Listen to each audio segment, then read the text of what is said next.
Welcome back to another exciting episode of Cyber Defense TV. I'm your host, Gary Malevsky, and the publisher of Cyber Defense Magazine. Sitting in my hot seat is a very cool guy. It's Jason Britt. He is the co-founder and chief technology officer of Cyber Team 6, which is cyberteam6.tech. To visit their website, Jason, welcome. Hi. Now, I spoke with your chief revenue officer. We had a great conversation in one of our hot seats. Mm-hmm. And we were talking about different breaches, and I kind of thought about one of the big banking breaches, Carbonac. But right. Technically, you're going to probably help our viewers understand how and where you fit. You're not going to solve the internal risk. Correct. You're going to solve the external risk. Correct. How do you do that? So what we've been able to identify is similar to different threat feeds that you would use to defend your network, like IP rep feeds, different things like that. We've been able to identify different feeds and repurpose them. Instead of defending the four walls of the institution and defending your network, you're reaching out and being able to map that information out to your customers. So from the outside in instead of the inside out. Correct. We're able to try to identify which customers are infected with different flavors of malware, which ones are being attacked by phishing campaigns, which bad actors, if there's tidbits of attribution information attached to it, are hitting those customers and conducting those phishing campaigns, malware campaigns. So you're talking about indicators of customer compromise. We actually term it indicators of financial compromise. Indicators of financial compromise, yes. Which is really happening outside of the four walls of the organization. Correct. Wow. How do you do that? Is this patented? Yes, we have a few patents, and it really is about identifying the correct data sets that are available out there, and then determining how to apply that using and matching to the customer information, the interactions the institution has with their customers to push that out and identify which customers are being targeted by hackers and fraudsters. Is this kind of like, a Metacrawler or search engine kind of technology added to risk and intelligence? I wouldn't call it a search engine. It's more targeted than that. It's not kind of an indexing solution or anything like that. It's more of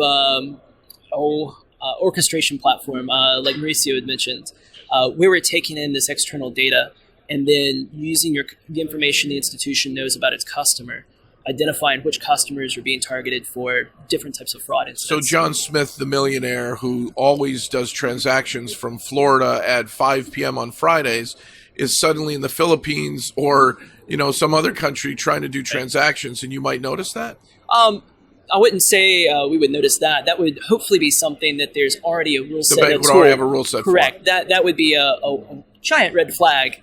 What we would get after is something more like John Smith's device that he always uses has been infected. He's picked up his PIN, his username and password, has identified his telco account, username and password there, and has now done a SIM swap. So, can you find this without having software installed on his device? Correct. Based on the different information and data sets out there and applying it to that customer information, you can now figure out that, based on this tidbit of information about malware infrastructure, information it picked up, this customer is infected as of this date. It looks like they've had an odd interaction from a different maybe device fingerprint, but same geographical area, same phone number. And it's an unusual transaction. So pairing that risk information with the normal information that would be available to the institution, you're able to elevate that risk level because the institution now knows or has a good idea that this customer is infected with a piece of malware, and here are the risks associated with that. Now, I've never heard of any organization with a software SaaS solution. Is it software? It's not on premise. It is on prem. Oh, it is on prem. Yes. So it's on prem so you're not looking internally at, let's say, the bank or the retailer. Correct. You're looking at data feeds coming in maybe through their APIs? So what we're doing is we're bringing in different feeds from different data providers external to the institution. Okay. Pulling that inside of the institution and then using the institution's information and knowledge they have about their customers to map that information onto their customer base. So really you want the solution to be on-prem because there are lots of PII issues. Different institutions, especially heavily regulated ones, cannot allow their customer PII to exit their network. Do you think this fraud risk solution that you guys have developed fits into other markets like healthcare, HIPAA high tech, and others that are Definitely. Regulatory compliance driven? Yes, and not just regulatory. Different pieces of it apply to greater or lesser extents depending on the industry. But essentially, anybody that has a customer base with online interactions and they're trying to protect their customers from fraud, there's solutions in our toolbox that would be applicable to help them. Sounds great. Anything else you want to share with our viewers or listeners? It's been a great ride and very exciting. Starting up a new company, getting out there, going and being able to build what I've always had some ideas on, and just taking that to full extent. That's awesome. So. Yeah.